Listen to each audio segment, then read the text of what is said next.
Okay, I think we are live. The audience can maybe confirm it. So welcome everybody. This is episode, I'm not sure, of Rocket Lab Weekly. I might have been too tired and just copied and pasted last week. So it might be 105 or 104. So it's episode over 100 of Rocket Lab Weekly. How is everybody doing?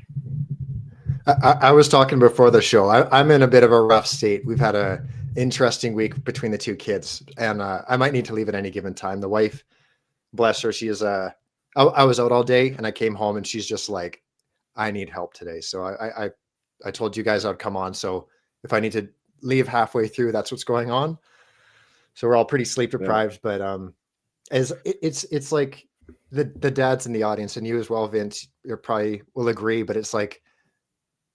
It seems like no matter how rough things get during the week, it's still just awesome. You know what I mean? It's like the week was brutal, but you look back and you're like, yeah, it's still pretty good though. Like they can have like a 30-minute meltdown and then 5 minutes later be like, can we cuddle on the couch with the blanket? And you're just like, yeah, let's go. Yeah. But outside of that, portfolio's in good shape. I actually made a few moves this past week. I closed out 2 ETFs on VTI and QQQ, and I closed out the remainder of BlackSky. More just for the reason of just raising cash. The stocks have been doing really well, and cash has been dwindling kind of as a percentage. So had to make some cuts, and BlackSky was never really intended to be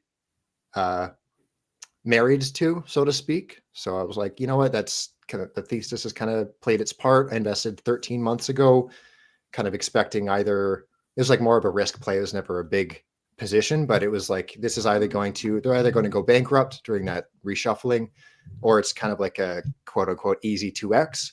And it's done, I think I closed out in total with a 2.7x return in 13 months. So it definitely outperformed my expectations, and maybe it continues to rip from here. Honestly, I'm not too worried. So I'm happy with the cash position now. Probably honestly just add it to Shift 4 or Redwire or something looking forward, but we'll see what happens with that. So you guys, how was your week? Matt, you want? Yeah, man, my week was good. All-time highs, obviously, on Rocket Lab specifically, but otherwise, as always, got paid this week, and as always with that, always adding to the portfolio. Every time I get paid, I always make sure to continue to buy assets, and so with that, Rocket Lab is part of that. Palantir is part of that. Bitcoin, a few other things. But yeah, portfolio, all-time highs as well, not just Rocket Lab. So it's interesting, creeping higher and higher as always. Trying to think if there's anything else really to note specifically about the portfolio. No, other than last week, I was flying around a lot, trying to make a lot of plays. I obviously missed last week's session because I was in New Jersey working on some of the houses. So we replaced one of the roofs on one of them homes and added a pool into one of the other houses. So obviously doing a lot of running around, meeting with contractors, stuff like that. So and then I took the opportunity while I was in the area to visit Mama Money. So that's why unfortunately wasn't able to meet up with you guys, but all in all, productive past couple weeks, and so it'll be nice between now and I think next month. I think I'll be able to hang out here in Houston, and then I think I might have to do some road tripping. But other than that, it'll be nice because, as you guys know, we've been Will and Dylan flying around a little bit. So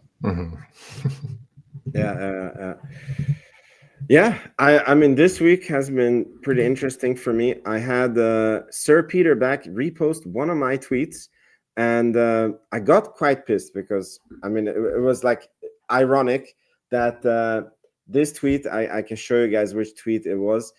So I've done a not recently, but in the past, like I've been doing a lot of like longer form tweets where, you know, like I analyze Rocket Lab and this and that, and this was literally a shit post. I was sitting on the toilet, I saw this picture, and then I was like giving some eyes to Sir Peter Beck, and I was like, one of the eyes is for the suit, because he was wearing a very interesting suit. And he liked it and reposted it, and I was like, why this tweet? It was not meant to be reposted for Sir Peter Beck, but fine. You take the win when it comes. But we can actually take this as a first one, because, you know, we have this saying that whenever Sir Peter Beck wears a suit, it's like negotiations. And he is with the Prime Minister of Bavaria, which is a southern German state, home of basically the biggest industries in Germany. So I believe it's the home of BMW, definitely the home of Tesla, a famous football team called Bayern Munich, which I'm not sure you guys are familiar with, but when I was in high school, they were winning the European Cup. So I think maybe there is something coming out of Germany that is more than just Mynaric. What do you guys think? I think it's a safe bet. It was on, I think the Q2 call, there was a mention of a, I can't remember the phrasing, but it was like some other like space agency. Right away, I was kind of thinking maybe it's like ESA or something, but I'm wondering if this is tied to that. And we'll get to it a little bit later. Your comment about wearing suits definitely holds true. Yeah, exactly. I mean, yeah. Matt, you want to say anything about this one? Yeah, no, with the recent acquisitions, right? And obviously Frank is from there, and with recent acquisitions, obviously they're likely to take over existing facilities and offices and employees from Germany. So it makes sense to now gain presence and at least get familiar. And I know just from what we saw, simply when we were in Virginia, the closeness that Peter likes to have with local governments that he's working with to ensure that they're aligned, right? In any way that you can be aligned with local governments to make sure that you can work together, because that helps streamline any processes and make sure that you're on the same page. And also, you know, finds if there's any additional funding that both of you could use to streamline and get things up and running. So obviously they said it right there, right? Like innovative companies, world-class universities, R&D, all happening in Germany. You know, people have always loved Germany for its engineering. So curious to see how it continues to deepen, but obviously with Frank and obviously with the acquisition, Germany's now an important part of Rocket Lab. Yeah. But no, I also liked his suit. So I didn't think it was a bad thing that he liked it. Yeah. It wasn't a bad thing. I was just, why this one? Okay, but ich spreche ein bisschen Deutsch. Yeah. Sprechen Sie Deutsch, baby. Yes, I can say danke and scheiße, and I think that's it. But so I wanted to say, it looked like on this meeting when I was reading about it that this Prime Minister of Bavaria was speaking about making Bavaria like a space hub of Europe, and you know, like he really wants to improve the space industry, and that to me like meant more than just Mynaric, you know, because and we have this thesis with Rocket Lab that is a hypothetical currently, that because they own Mynaric, they can be partially considered a European space company, and that would open the doors for them to win European contracts. And it's going to be really interesting to see if this actually plays out. Like, are they going to get German space contracts now? I mean, the German space defense minister, we took it up last week, he asked the German government to spend, I don't remember the number, but like billions of dollars on, you know, German space defense. And are we going to be able to get these contracts? That would be a very nice catalyst, I think, for the stock. Definitely. Mm-hmm. All right. And going back to Scott's suit comment, I'm sure this is what you meant. That so Rocket Lab signed a 10 launch contract, a package deal with Synspective, and that brings their order up to 21. And there was a picture circulating when Sir Peter Beck was with the Synspective management team in Japan wearing a suit, and people were speculating like, there is an imminent contract, and it seemed to have never come. I think it was a few months ago, and here it is. It's true. The suit did its magic, right, Scott? This is the one you were referencing? This is right? exactly it. And there was a bit of like it was probably 2 or 3 months ago now, but there was news that Exo Launch was involved for 10 launches, and they were kind of like, oh, I guess not. And I'm still unclear about that, if Exo Launch is like a middleman for Rocket Lab, or there's this fellow out of Japan that often writes about Synspective, but the issue is a lot of it's lost in translation. And so I was unclear if like, I do know that there originally was a plan for SpaceX to do a couple launches within this year, but more recently he said that those are no longer happening, that there are still 2 more launches, but they are both Rocket Lab. So I'm a little bit unclear how exactly Exo Launch fits into that fold, or if they're kind of, if they are just going to be like a middleman, or if there is something bigger beyond SpaceX. But I do know that Synspective, they are ramping like a pretty hefty amount. And I mean, at the end of this now, Rocket Lab will be up to 27 launches by the end of the decade with Synspective. So it's huge. It's granted, it's not a huge contract. I mean, anything is nice, of course, but it's probably in the range of like 75 million, I think, just based on the last one. Probably, well, actually, maybe closer to 80 million now, because the last one was like 18 months ago, I think. But either way, great news, and a sign of things to come for sure, especially as Synspective continues to expand. Safe to say they'll be knocking on Neutron's door in no time. By the way, I Googled a little bit on it, because Rocket Lab said that this is one of the biggest like industry buys. And like in terms of, because in money value, the Kuiper launches are much bigger. And I think that that's a contract that has more also launches than this 21. I think the Kuiper is maybe 80 launches in total, and the value might go up to $10 billion, if I remember the numbers correctly. But Starlink is it's not really a launch contract because SpaceX is launching their own, but obviously that is the biggest constellation in terms of launches. But after these, this is sort of the biggest in terms of number of launches. It is the biggest contract in the industry. So and in true Rocket Lab fashion, I think the stock was down after this the next day when this was announced. I don't know why the stock does this, but for me this was very significant. Like, it just shows how dominant Electron is. And I asked Sir Peter Beck in a tweet. I didn't think he would reply. I'm really curious why it makes sense for Synspective to have 21 different Electron launches as opposed to like collecting up the satellites and having one ride share or 2 ride shares. And I'm not even asking this as critical of Rocket Lab, but I'm really curious to get the logic of why it's better to do it this way. Like, is it like time that they're winning? That each time the satellite rolls off the assembly, they can just load it on the Electron and launch it, and then they win that time, and it's better for their funding? Or is it like that the satellites are on a very special orbit?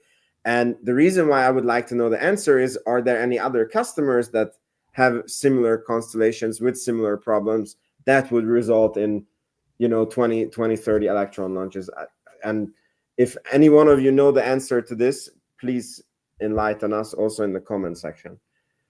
I'm looking at, and granted, like I mentioned, it's translated, but it's a document that was sent to me. It was from one of Synspective's financial results. And their plan, like, to kind of what you're saying, Vince, it does look like for the next 2 years, they're expecting 12 craft per year. And then past that, like looking at 2028, because as they're expanding a new or opening and expanding a new facility right now, they're looking to have kind of a baseline of 30 per year. Or sorry, I think I'm unclear if that's 30 per year or just like 30 for their constellation. But I think it is more just a matter of just like as soon as they get off the line, get them into orbit and call it good, rather than waiting to have like a bulk order and sending them off like 5 or 6 at a time. That's my take on it anyway. Matty, what are your thoughts on all this? No, I mean, I think it is truly the fact that they can literally tailor where they put their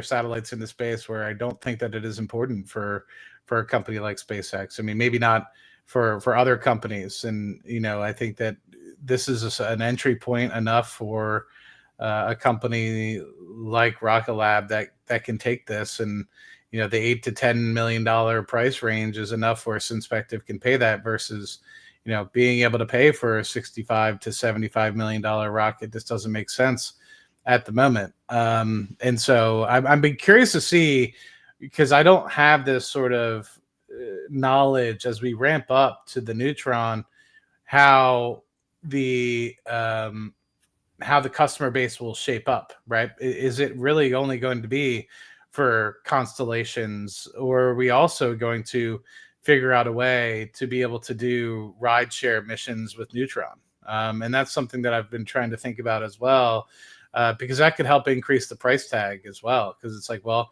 you want a rideshare, obviously you need to figure out a way to have different orbital sort of locations, and that obviously complicates the mission itself, right? If it's even plausible to be able to do multiple different customers upon something like that. So because if everybody wants their own tailored sort of orbital, apogees and apertures and everything like that, I mean, that's going to take time and movement and tailoring, and it takes up it's precision, right? And that precision, all this is additional complexity that needs to be calculated into the mission.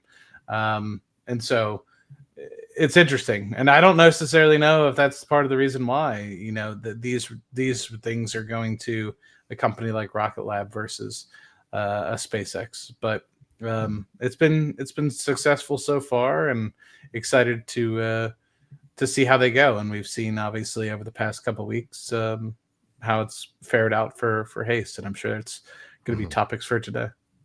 Definitely. And just to add to what you're saying, Matt, about the rideshare, I won't go too in depth. I think I've mentioned it in a previous show, but like, long story short, if you look at the bookings, the launch bookings specifically over the past couple of quarters, we had the U.S. Air Force reentry mission added.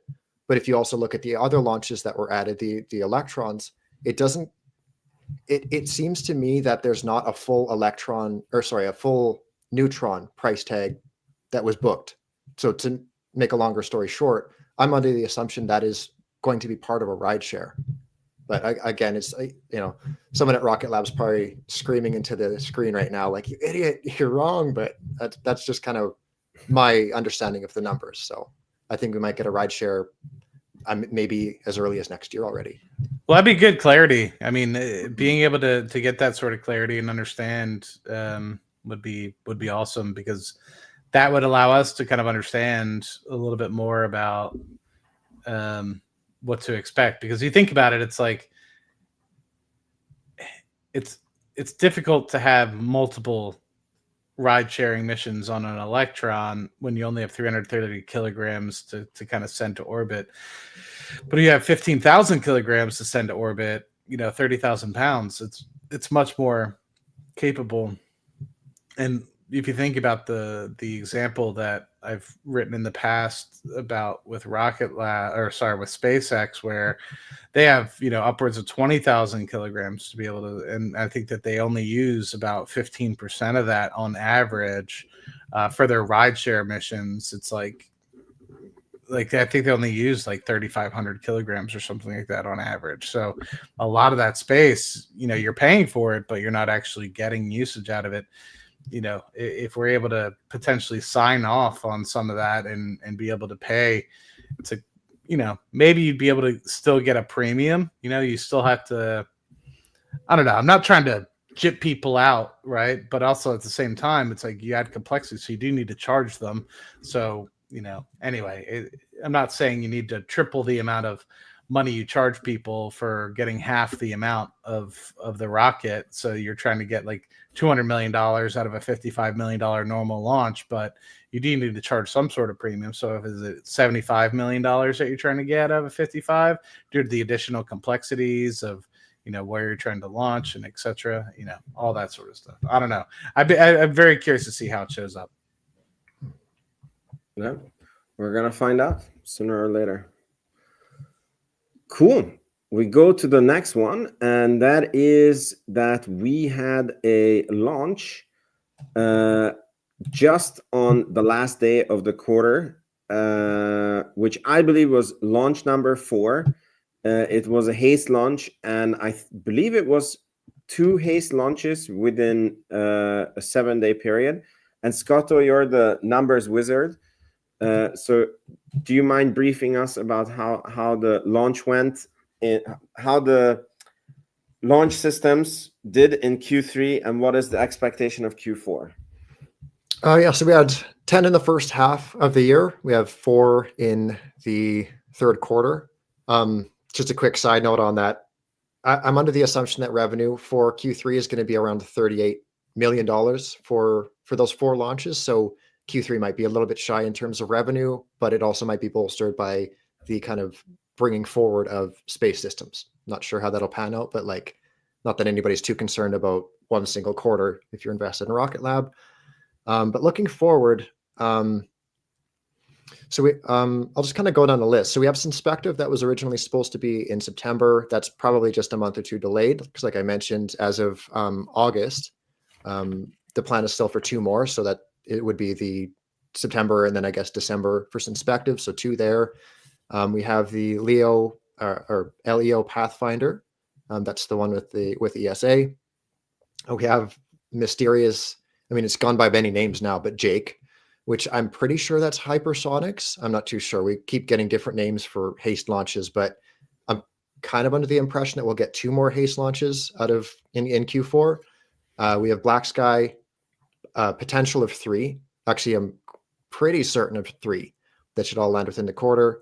Hawkeye is just kind of, I'm not sure what's going on with them. They've just been MIA, keep getting pushed back. And then 2 IQPS, and then Capella, which is kind of similar to Hawkeye, where it's just like maybe it'll show up, maybe it won't. But I mean, either way, we're looking at an easy 5 here. So I think we're gonna surpass 20 for sure. And if all goes really well, maybe be even closer to 25 for the year. So it's gonna be a busy quarter, that's for sure. Wow. Mm-hmm. I mean, if they would get up to 25, that would be a launch cadence of like 44 in a year. That would be insanely bullish. Mm-hmm. And there's this unknown guy on Twitter who posts random stuff, and he actually posted that the Rocket Lab trailing 12-month Electron vehicle launch cadence has hit 19. So in the last 12-month period, there already has been 19 launches. So the launch cadence is already highest ever, and if we just continue at this pace, we will easily hit 20 launches. But this trend is not going flat; it's going up. So we might finish the year better than 20. Mm-hmm. And kind of while I'm looking at the tracker, I think it's easy to get caught up on the launches and often forget about the spacecraft. But we're also expecting both Escapade satellites to be probably next month, I'd imagine. And the first of 2 batches of the MDA are finally going to be taking off as well in Q4. So it's not just going to be a good quarter for launch, it's going to be good for getting some of Rocket Lab's in-house built satellites to orbit as well. A good mention, and I'm going to ask you something. Do you think that those Escapade satellites have still any value that they need to book in the bookkeeping, or is it considered fully done from Rocket Lab's point of view? I think fully done, I'm pretty sure. Yeah, and I'm almost under the impression, I have nothing to go off, but this is just a hunch that additional revenue would, or has been, or would be garnered from that as well. Just to kind of like, I'd imagine they have some sort of stipulation in the contract where it's like, if these don't launch in time, they need to be stored somewhere. And if they're going to be taking up, our space, you're going to want to be compensated for that rather than kind of slowing everything down at Rocket Lab. So not sure about that, but that's kind of my assumption.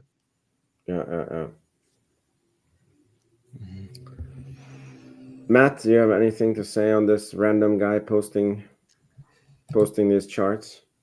No, I was curious. I wanted to ask. You said something about 44 launch cadence. I was very confused by that. Yeah, because like Scotto said that there is enough launches scheduled in Q4 that if all of them would happen, it would be 11 launches. Because we're at 14 and we would go up to 25.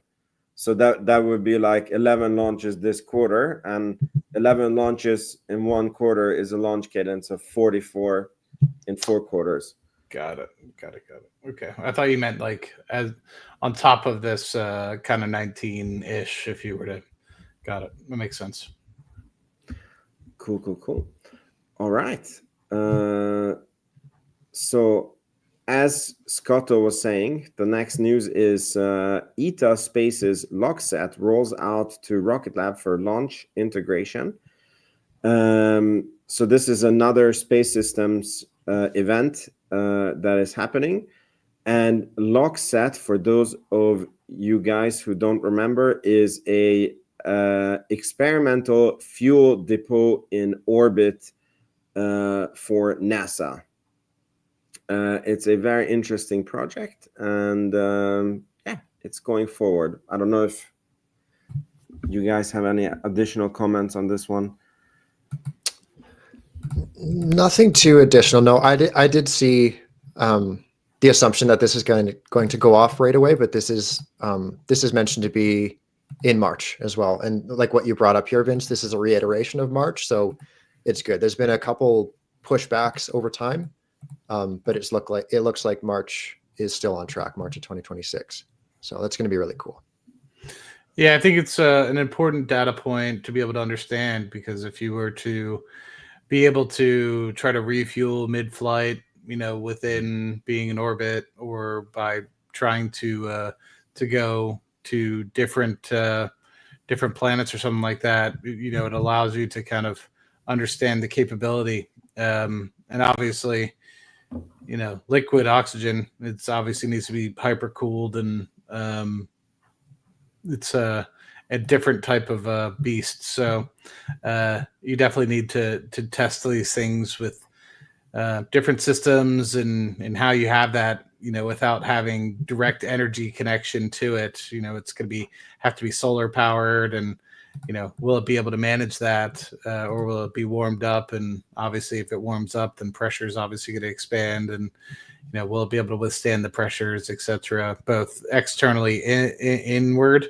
on the tanks themselves, and inwards going outwards as it warms up. So anyway, curious to kind of think about that sort of problem. But yeah, I think when I think about what they're trying to do with the MTO, the orbiter going to Mars as well, this kind of comes to mind as well, because it's like, if you need potential fuel on the way to Mars, like, is this something that they potentially might be thinking about? Right now, it's mostly probably thinking about it for lunar missions, or being able to fuel up if you're doing sort of Artemis missions around the moon. But what is the long-term potential for these? Mm-hmm. As you're talking there, Matt, I was listening to this. There's an interview with Relativity. I think his name's Eric Schmidt, right? Yeah. And he describes rockets, and I'm not sure if he's talking about small launch. I assume he's talking about medium, but he mentioned that 5% of most rockets is payload. And what was the rest of it? 15% is the actual rocket itself, and then 80% is the fuel. And that's just to get out of the soup of the atmosphere. So if you can get out of that atmosphere and get to space, have a full load, it's it's a testament to just how far these things can go when you don't have to worry about getting away from Earth's pole. Mm-hmm. So it's and actually now that I'm thinking about it, it's like you don't need nearly as much fuel after you get out of the Earth's gravitational pull. Mm-hmm. So I'm wondering if they're taking stuff like that into account to be like, well, you don't need, stadiums worth of fuel. You just need enough that'll get you to where you can just do bursts to kind of redirect you in the right direction, right? When you're in outer space, to be able to kind of get you into the gravitational pull of where you need to go. So that way you're not stranded, at least. But that is the catch-22, isn't it? That like this little bit of fuel that you need, you like that is again a 5% of a new rocket or the same rocket, and then like you have to add another 95% mass, and that's why I guess that they're trying to find how you can have fuel in space instead. Mm-hmm.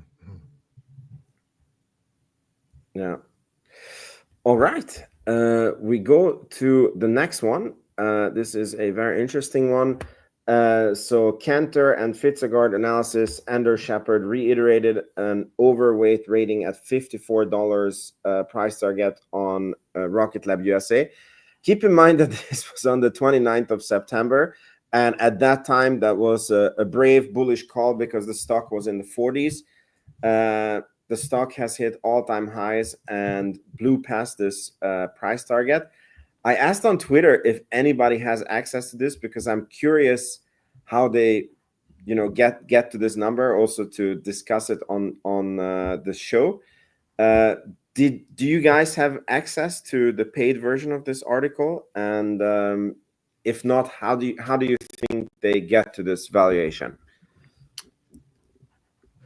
It always perplexes me how certain analysts arrive at these, in kind of more specifically, like a lot of the time it just seems like they're playing catch up, where it's like if the stock rallies, they'll be like, oh yeah, us too, and kind of bump their price target up. But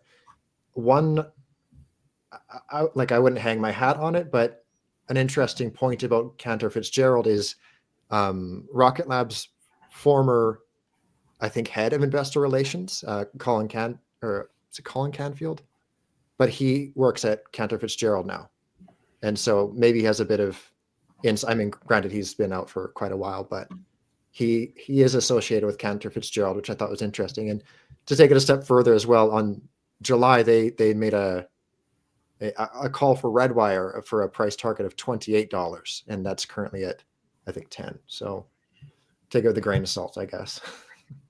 Yeah, this one worked out quite well. Like as I said, like within 2-3 days, Mm-hmm. the stock reached the price target. Matt, what do you think?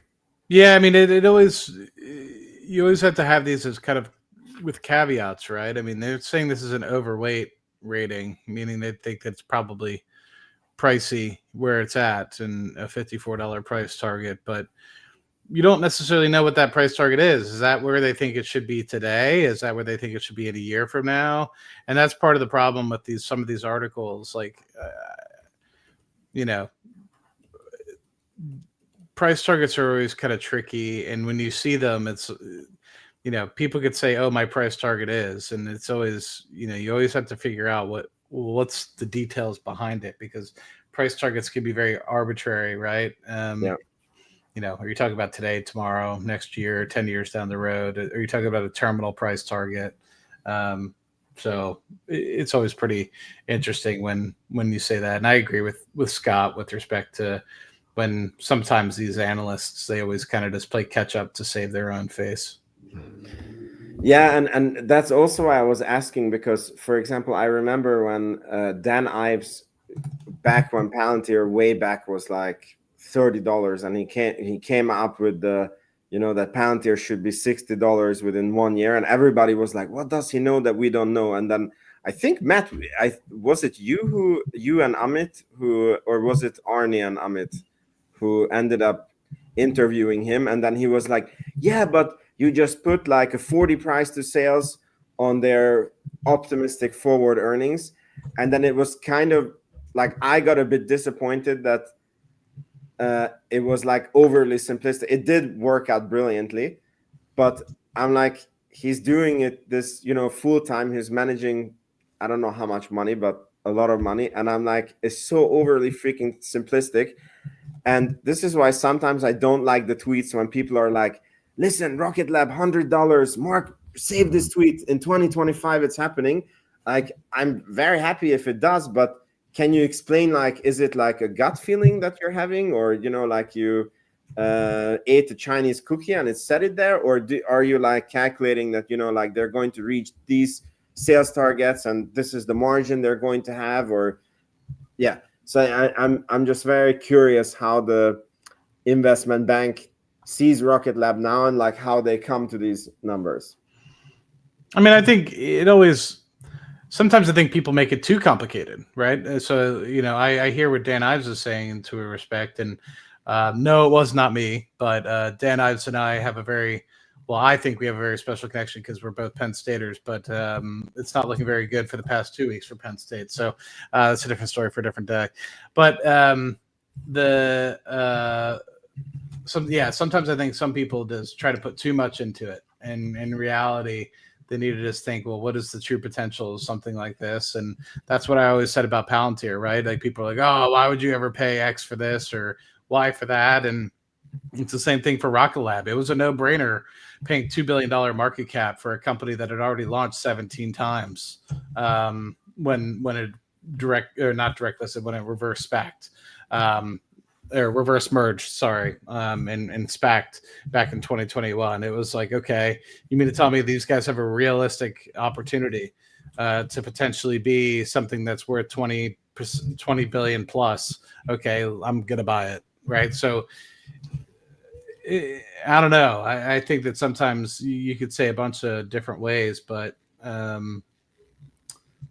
think a lot of times sometimes people overcomplicate it. Sometimes people simplify it too much. I don't know. Mm-hmm. Yeah. I mean, anyways, I'm just curious to know like how they got to it. That's all I'm saying. It's not a critical statement. It's just the curiosity that killed the cat. And by the way, I want to bring up something. So we were supposed to get an award, or the SDA Tranche 3 was supposed to be announced on the 1st of October. And the day before, the government shut down. And I saw people tweeting that the website said that this website is not updating due to the government shutdown. So it feels like if Rocket Lab won that contract, we're not going to hear about it until the government reopens. So what do you guys think? Did we win a contract and it was just not announced? Or do you guys know anything like when that will be announced and how, and what can we expect? There was a document circulating, and it was a little unclear, but my take on it was that on October 1st, they'd be awarded, and on the 15th, they could announce. That was my take of it. But with the government shutdown and stuff, yeah, it begs the question, and I wish I had it available, but I could have swore I think it was something NSSL related, where SpaceX just got an award, I think today, or I guess yesterday it would have been. So I'm not sure if the companies already know and it's kind of set in stone already. I'm not too sure. Maddie, do you have any insight into this? Yeah, these announcements are historically late by several weeks most of the time. So I don't remember what date it was. I remember I'm getting them all mixed up. I know that there's like a SDA announcement that's supposed to be soon, and then I know there's a Golden Dome announcement that's supposed to be soon, both in October. So I wouldn't be surprised if you don't hear something until November. Like I said, I'm tracking both, right? Because I think Rocket Lab will have a piece in both. To what extent, I don't know. But all I can hope for is that the acquisition of Minoric and all the other acquisitions like Geost and everything like that, I think are extremely timely, and I think will give Rocket Lab a much better chance to get into them because they've been involved with these sorts of contracts before. So interesting. I don't know. What I can say is that they have everything going in the right direction. And what I would caution people is don't put all their eggs in one basket. There's still many of other things to follow on from this, that for the SDA, from the SDA, that even if this, say, tranche 3 piece does not go to Rocket Lab, that there's other items as well, right? There's still the SDA 2 launch contracts that still need to be awarded. There's a lot of follow-on things that need to be out there, and you have to think that this is not just a one and done sort of thing. Unfortunately or fortunately, these satellites only last up in space for 5 to 7 years likely, and depending on where they're located, right? I mean, the ones that are in lower Earth orbit, 5 to 7 years. If they're further out there, then of course they can last for decades, but you're gonna have to replenish those. And so we're talking about things that potentially every 5 years or so you're gonna have to replenish, and this is gonna be a constant thing. So that's what I'm more curious about, is understanding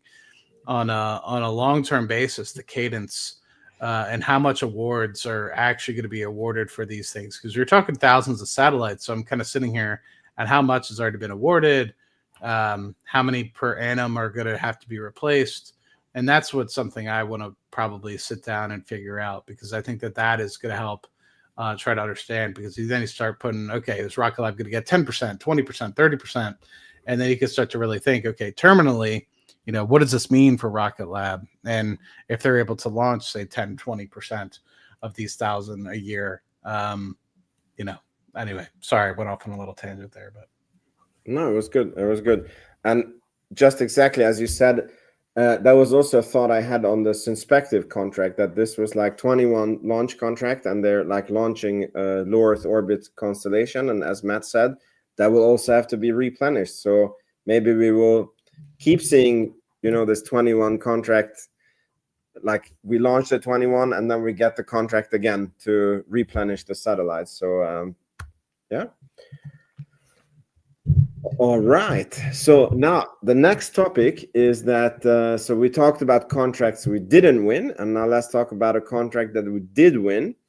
So there was a contract award for to develop, like the contract award was for developing a Gen 1 solar sail mission concept for NASA, and Rocket Lab was paid a whole $546,480 for this one. I think I might be mistaken, but I think Rocket Lab has already done a solar sail related. Maybe they just launched a test concept before. Do you guys remember this one? Maddie, I think you were posting about this recently, right? Something solar related?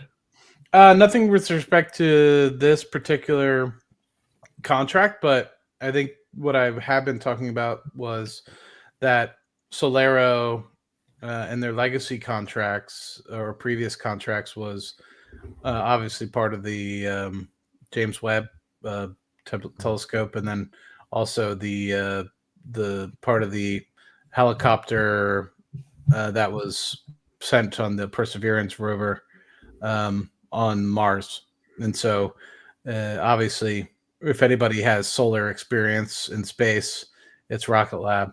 So that's all I really had said in the past. Yeah. Any comments on this contract? I mean, I think that this is like Rocket Lab is being paid to develop a concept, and then if that concept is deemed feasible, I guess, by NASA, then it will lead to a new order and possibly a launch. So it's a beginning of something, but that's all I can say about this. I don't know if you guys have any. I might have missed it. Does it say, is there a description of what it's for? Just this one up here, that it should develop a Gen 1 solar sail mission concepts that will address objectives of future implementation plan in accordance with the manifest requirements documents titled Solar Sail Demonstration. Okay, so it doesn't seem to be for production for this payment, right? No. It's just a concept. Okay. Interesting. And guys, I you can correct me in the comments, but I think Rocket Lab has already launched on Electron a solar sail demonstration mission. I don't know, Wasn't but you got to follow. AC3S or something, wasn't it? Sorry? Wasn't it called like AC3S or something? The payload? Okay, so it's not. I didn't make it up. Yeah, just as you're saying it, I'm like, wait a minute. In 2024, I think the Advanced Composite. I don't know if that was built by Rocket Lab though. The Advanced Composite Solar Sail. No, not that one. No. I mean, I don't think it was built by Rocket Lab. It was launched by Rocket Lab. So now they're like. That might be the one you're looking at. Then it was NASA-related Advanced Composite Solar Sail System as a secondary payload. That was like the last rideshare that Rocket Lab did actually with Cased, the Korean company. So it's pretty interesting that it's like coming in-house now, like now it's not like a separate company developing the concept and Rocket Lab launching it. Now it's like probably the two together, like Rocket Lab developing and launching it. It's almost as if they are like an end-to-end space company. I don't know. Almost. What I do know is you need to follow some of these people back, man. You don't follow any of these people. Who? It's like you bring up all these tweets and then you never follow any of them. It's pretty funny. I'm super bad. Do you even follow me? I don't know. Maybe I should check if you follow me. I don't know. I'm pretty sure I follow you. Yeah. In the algorithm, it comes up anyways. Anytime you tweet, I still see it. So it's all good. But I followed him back. Yeah. Cool.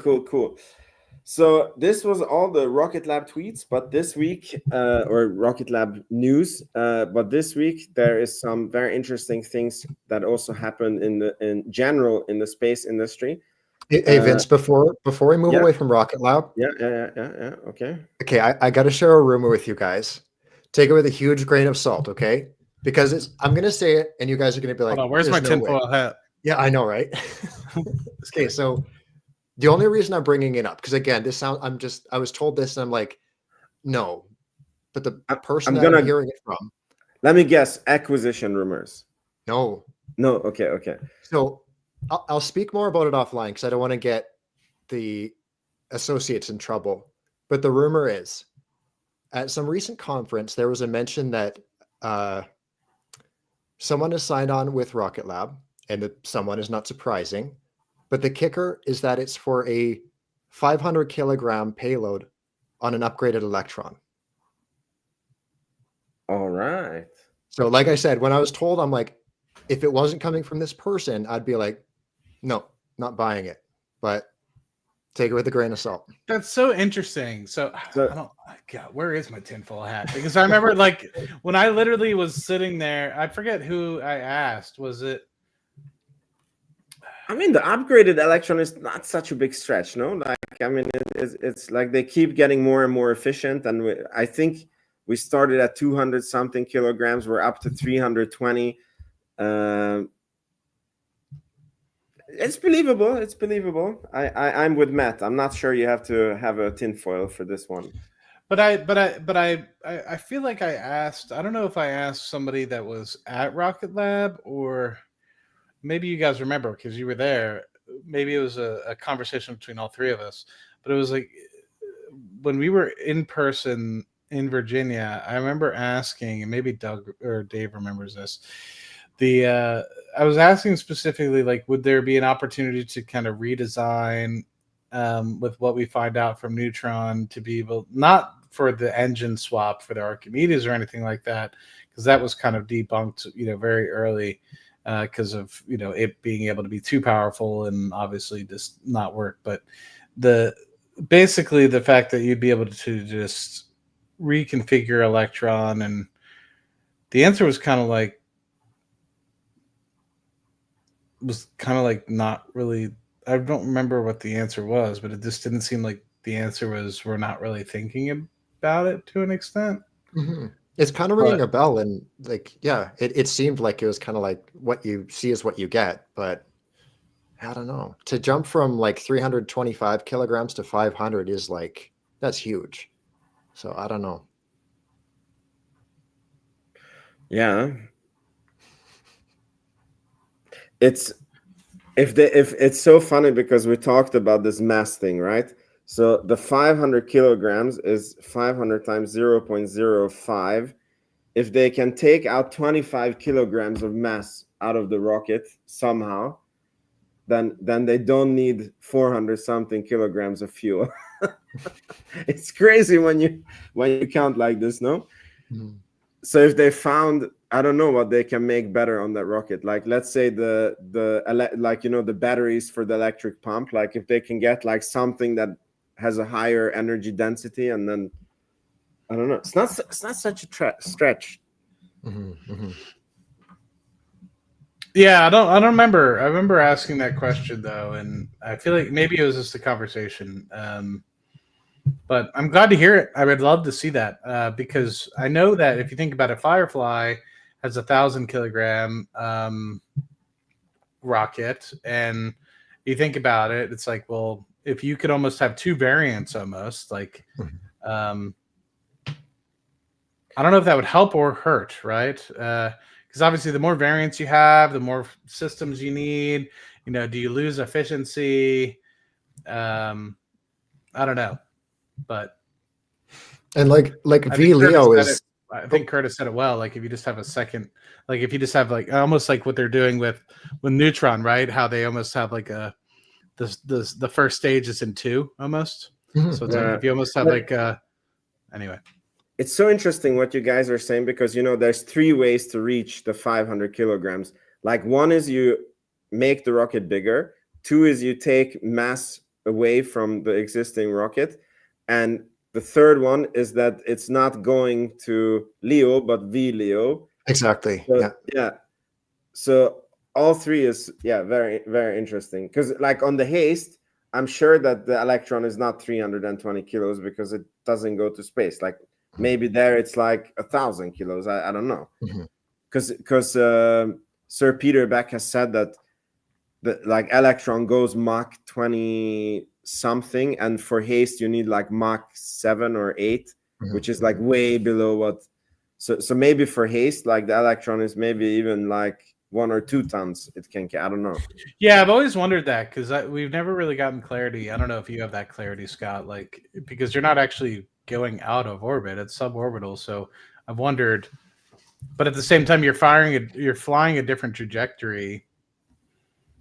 I've always wondered what's the actual limit on haste.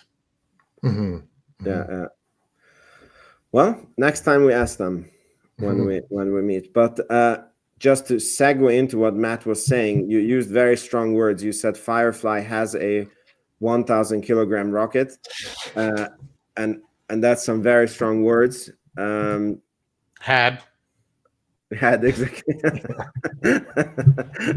They plan to have. So it on the 29th of September, during testing at the Firefly's facility, the Alpha Flight 7 rocket experienced a total loss, and that's very unfortunate. And I don't understand how a company can land on the moon on first try and has so much freaking trouble with the rocket. Like it's supposed to be simpler. So well, I don't think Rocket Lab helps them with the rocket. Sorry, I shouldn't have said that was a very good one. I shouldn't have said that. That was a mic drop. Yeah, I mean, in a way, like I think that this is luckier than the rocket blowing up mid-flight, right? Because they didn't lose any. Like Scotto cannot count it in his reliability equation because this never flew, and then they have an opportunity to make the rocket more stable. And to me, logically, it feels like a rocket can only fail so many ways. So like if they failed 3 times and they fixed those, and now this is a new way, like at one point they should arrive at a reliable rocket, no? So and I guess you do need to go through a few failures before you really know where the weaknesses of your rocket is. So I don't know if this is a good sign or a bad sign, or and Firefly just recently IPO'd on the stock market. I don't think this has helped the case. So do you guys think this company is doomed, or is it like buy the stock on this weakness because they will fix it? They are full of cash now. What do you guys think? I'm still avoiding it personally. I mean, yeah, it's better to blow up on the ground, I guess, and thankfully no one was hurt in the process. But it's just like kind of to what we were saying last week, Vince. Is like I have nothing poor to say about Firefly. Like I genuinely wish them the best because I think they're not like being arrogant in the process of kind of to take a shot at Astra. Like that's kind of what they were doing, is just kind of like talking all this trash while having a 20% success rate, 22% if you want to not count the one that blew up on the ground. I mean, Chris would say it's what did he say, 50% success rate because he only counts 4 launches somehow. I don't understand his math, but it's another subject. But as far as Firefly goes, as of their call, they were mentioning to have the 2 launches this year. I mean, I assuming that's going to be no more this year. They did also mention that they're trying to get their, I might mispronounce it, Elytra platform off the ground. And I don't understand, like, I don't think that's going to be on an alpha. Somebody mentioned that it's going to be on New Glenn 3, but I don't quite understand if New Glenn 3 is going to be a rideshare mission, because I'm like, if it is just that one spacecraft, and I haven't been able to find anything in terms of mass online, but I'm pretty sure that Firefly could find a launch provider that can do it for $8 to $10 million rather than Blue Origin's. What are they even charging? I don't even know. Like much more than Rocket Lab's charging. So at least it's 70. just perplexing. I don't understand what's going on there. I wish I did, but yeah, man, I don't know. Not the greatest time for Firefly right now. Feel for him. Yeah, I'm with you there, Scott. I mean, as partners in space, I wish everybody the best, and I want everyone to succeed. And obviously, these guys landed on the moon, and we partnered with them to be able to do something of that nature. Currently at a $4 billion market cap, $27. I think they have about 145 million shares outstanding. So I've always just kind of been thinking, like, at what point would I potentially dabble in potentially buying into this company? And I'm like, okay, the 2 billion mark might be about where but it's like, you think about it, it's like, even at a $2 billion market cap valuation for this company, you still don't have nearly the track record that Rocket Lab had when I was buying at a $2 billion market cap valuation. So you'd still even be at that point be potentially taking on a lot of risk. But as you stated, right, they do have plans for a 16,000 kilogram vehicle that they state is coming out in 2026. They have the Elytra.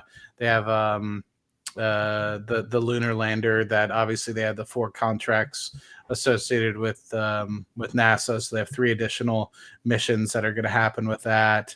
So I think it's interesting that the platform is going to be much bigger than specifically Alpha and the lunar lander. Like you stated, they have the Elytra, and then I don't know how to pronounce it either, so I might be saying it wrong. And I don't remember what the 16,000 kilogram vehicle is called either, but it's in the second to last slide of their most recent investor deck. And I was thinking, I was like, you know what? If it does get to a $2 billion market cap and this actually does turn around, then it could be an opportunity to actually start a position.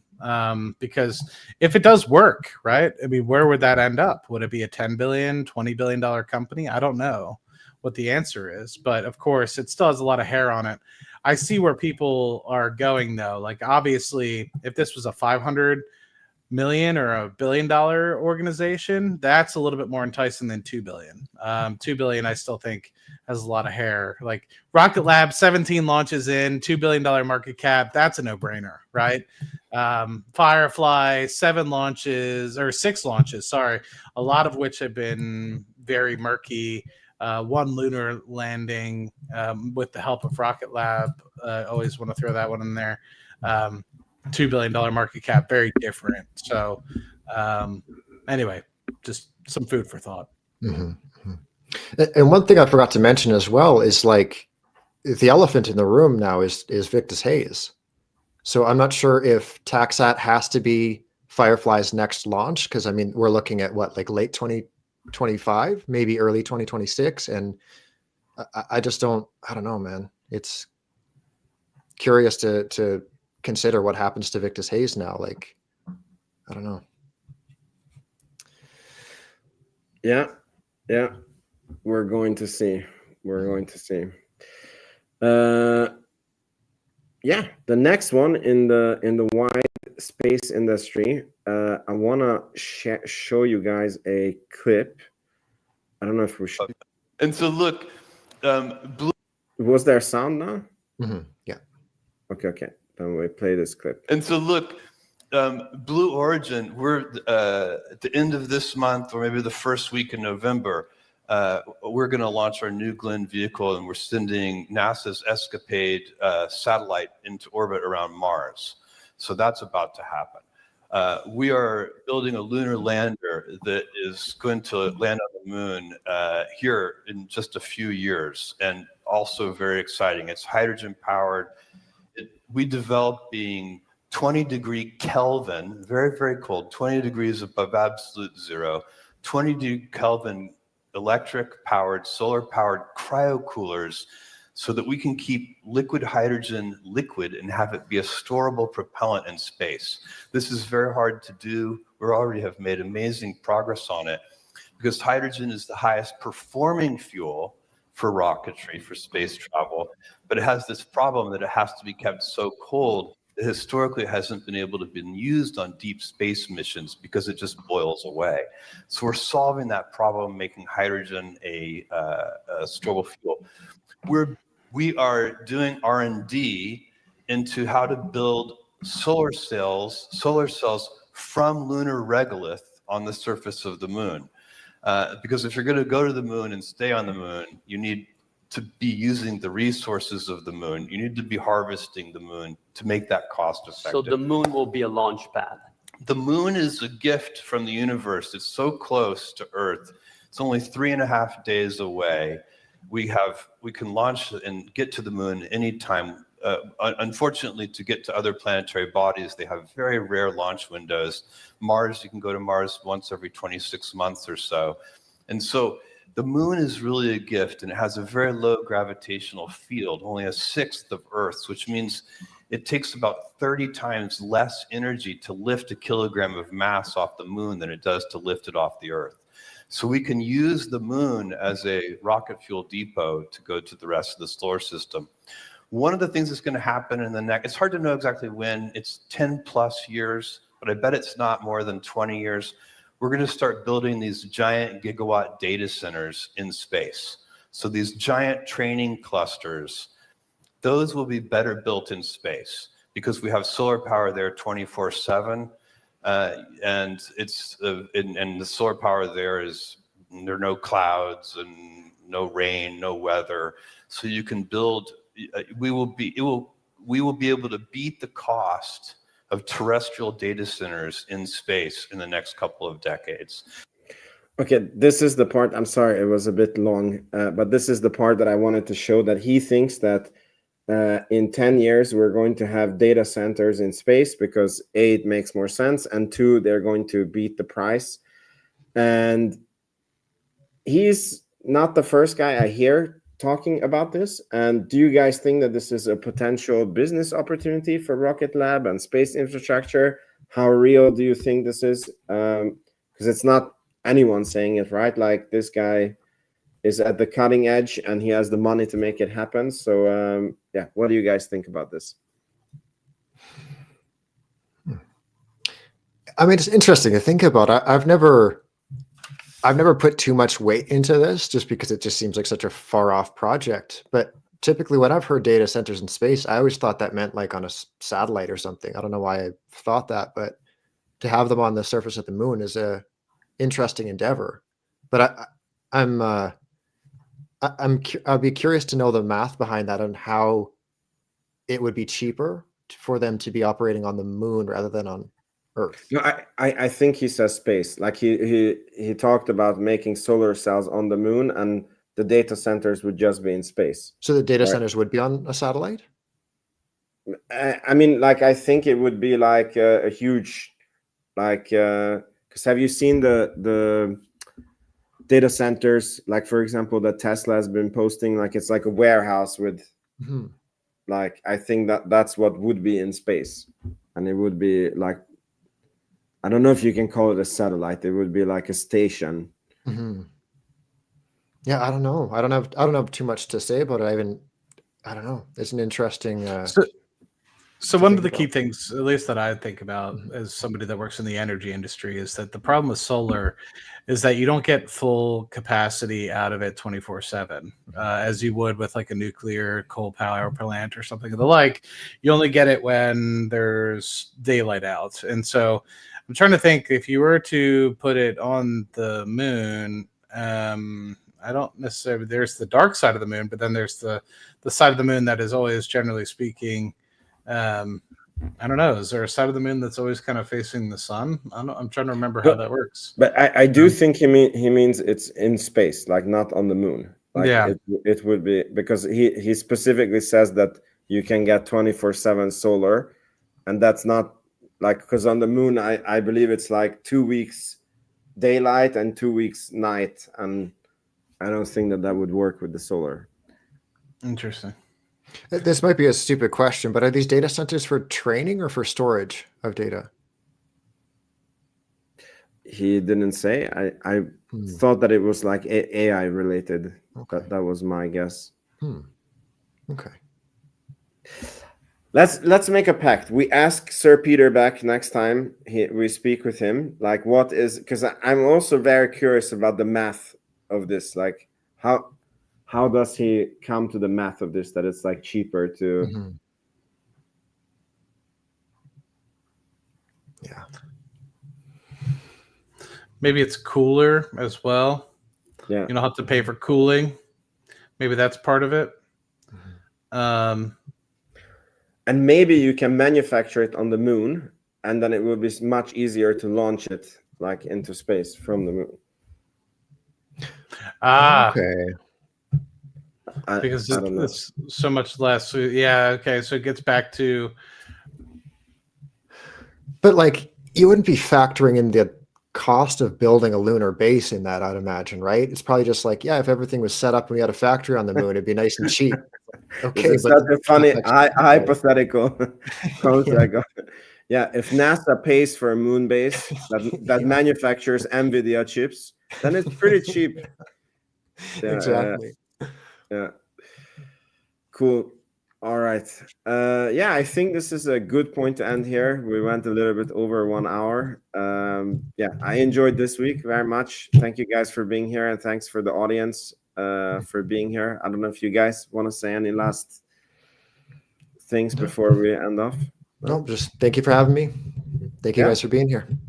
Yeah, thank you, everyone. All right, Yeah, see you guys next week, and may your sky stay blue and your stock stay green. All right. Nailed it.